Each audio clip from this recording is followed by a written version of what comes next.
Venezuelan president Nicolas മഡൂറോയെ തട്ടിക്കൊണ്ടുപോയി ന്യൂയോർക്കിൽ തടവിലാക്കിയതിനു പിന്നാലെ ക്യൂബയ്ക്കും US പ്രസിഡന്റ് ഡൊണാൾഡ് ട്രംപിന്റെ ഭീഷണി. എത്രയും വേഗം ഒരു കരാറിൽ ഏർപ്പെട്ടില്ലെങ്കിൽ വെനസ്വലയിൽ നിന്ന് എണ്ണയോ പണമോ ഇനി ക്യൂബയിലേക്ക് ലഭിക്കില്ലെന്നാണ് ഭീഷണി. ക്യൂബ വർഷങ്ങളോളം വെനസ്വലയിൽ നിന്നുള്ള എണ്ണയും പണവും ഉപയോഗിച്ചാണ് ജീവിച്ചത്. വെനസ്വലയ്ക്ക് സുരക്ഷയും നൽകി. അമേരിക്കയുടെ സുരക്ഷയിലാണ് ഇനി വെനസ്വല. യുഎസുമായി എത്രയും വേഗം കരാറിലെത്തിയില്ലെങ്കിൽ വെനസ്വലയിൽ നിന്ന് ഇനി ഒന്നും ലഭിക്കില്ല എന്നും ട്രംപ് സമൂഹമാധ്യമത്തിൽ കുറിച്ചു. ക്യൂബയുടെ ഏറ്റവും വലിയ എണ്ണ വിതരണക്കാരാണ് വെനസ്വല. ജനുവരി ആദ്യം വെനസ്വലൻ പ്രസിഡന്റ് നിക്കോളാസ് മഡൂറോയെ US സൈന്യം പിടികൂടിയതിനു ശേഷം വെനസ്വലൻ തുറമുഖങ്ങളിൽ നിന്ന് രാജ്യത്തേക്ക് ഒരു ചരക്കും പോയിട്ടില്ലെന്നാണ് ഷിപ്പിംഗ് ഡേറ്റ വ്യക്തമാക്കുന്നത്. കാരക്കാസും വാഷിംഗ്ടണും തമ്മിൽ $2 ബില്യൺ എണ്ണക്കരാർ സംബന്ധിച്ച ചർച്ചകൾ പുരോഗമിക്കുകയാണ്. ഈ കരാർ പ്രകാരം 50 ദശലക്ഷം ബാരൽ വെനസ്വലൻ എണ്ണ US-ന് വിതരണം ചെയ്യും. ഇതിൽ നിന്നുള്ള വരുമാനം US ട്രഷറിയുടെ മേൽനോട്ടത്തിലുള്ള പ്രത്യേക അക്കൗണ്ടുകളിലായിരിക്കും നിക്ഷേപിക്കുക.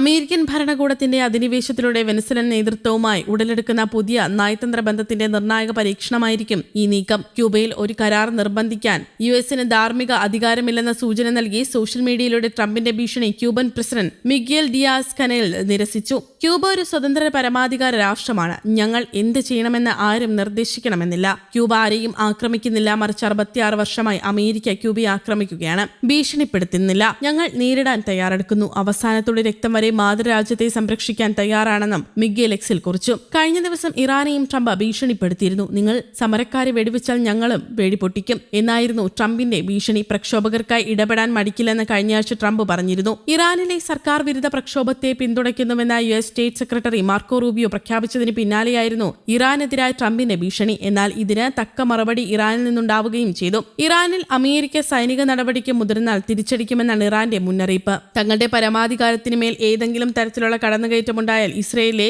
സൈനിക ഷിപ്പിംഗ് കേന്ദ്രങ്ങളും US താവളങ്ങളും തകർക്കുമെന്ന് Iran parliament speaker Mohammad Ghalibaf പറഞ്ഞു. ഇറാൻ പാർലമെന്റിൽ ഞായറാഴ്ച നടന്ന സമ്മേളനത്തിനിടെയാണ് ഗാലിബാഫിന്റെ പ്രഖ്യാപനം. അമേരിക്കയ്ക്ക് മരണമെന്ന മുദ്രാവാക്യം മുഴക്കിയാണ് പാർലമെന്റ് അംഗങ്ങൾ പ്രഖ്യാപനത്തെ സ്വീകരിച്ചത്. ആക്രമണമുണ്ടായ ശേഷം മാത്രം പ്രതികരിക്കുന്ന രീതിയായിരിക്കില്ല ഇറാന്റെ നീക്കങ്ങളെന്നും വ്യക്തമാക്കി. ട്രംപിനെ വ്യാമോഹി എന്ന് വിളിച്ച സ്പീക്കർ US-ഉം സഖ്യകക്ഷികളും തെറ്റായ തീരുമാനങ്ങൾ എടുക്കരുതെന്ന് മുന്നറിയിപ്പ് നൽകി. വിലക്കയറ്റത്തിനെതിരായ ജനരോഷം 2 ആഴ്ച പിന്നിടവേ പൊതുമുതൽ നശിപ്പിക്കുന്നത് തുടർന്നാൽ സൈന്യമിറങ്ങുമെന്ന് ഇറാൻ ഭരണകൂടം പ്രതിഷേധക്കാർക്ക് മുന്നറിയിപ്പ് നൽകിയിരുന്നു. ഇതിന് പിന്നാലെയാണ് ട്രംപിൽ നിന്ന് ഭീഷണിയുണ്ടായത്. നേരത്തെ ഗ്രീൻലാൻഡിനെയും അമേരിക്ക നോട്ടമിടുന്നതായി റിപ്പോർട്ടുകൾ പുറത്തു വന്നിരുന്നു. എന്നാൽ ഗ്രീൻലാൻഡിൽ അധിനിവേശത്തിനൊരുങ്ങിയാൽ കർശനമായ സൈനിക നടപടി ഉണ്ടാകുമെന്ന് US-ന് ഡെൻമാർക്ക് മുന്നറിയിപ്പ് നൽകി. അധിനിവേശക്കാർക്കെതിരെ ഉന്നതരുടെ അനുമതി കാത്തുനിൽക്കാതെ വെടിവെക്കണമെന്ന 1952 നിയമമനുസരിച്ചാണ് തീരുമാനമെടുക്കുകയെന്നും ഡെൻമാർക്ക് വിദേശകാര്യ മന്ത്രാലയം വ്യക്തമാക്കിയിരുന്നു. നെറ്റോ അധികാരത്തിലുള്ള ഗ്രീൻലാൻഡ് പിടിച്ചെടുക്കാനുള്ള നീക്കങ്ങൾക്ക് ട്രംപ് തുടക്കം കുറിക്കുന്നുവെന്ന റിപ്പോർട്ടുകൾക്ക് പിന്നാലെയായിരുന്നു ഡെൻമാർക്കിന്റെ പ്രസ്താവന.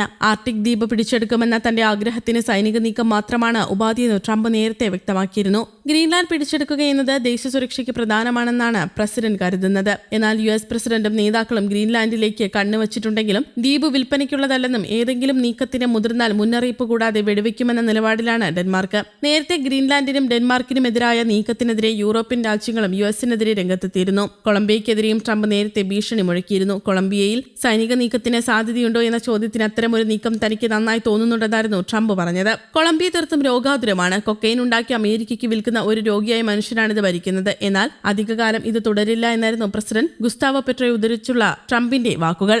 News desk, Kerala Kaumudi.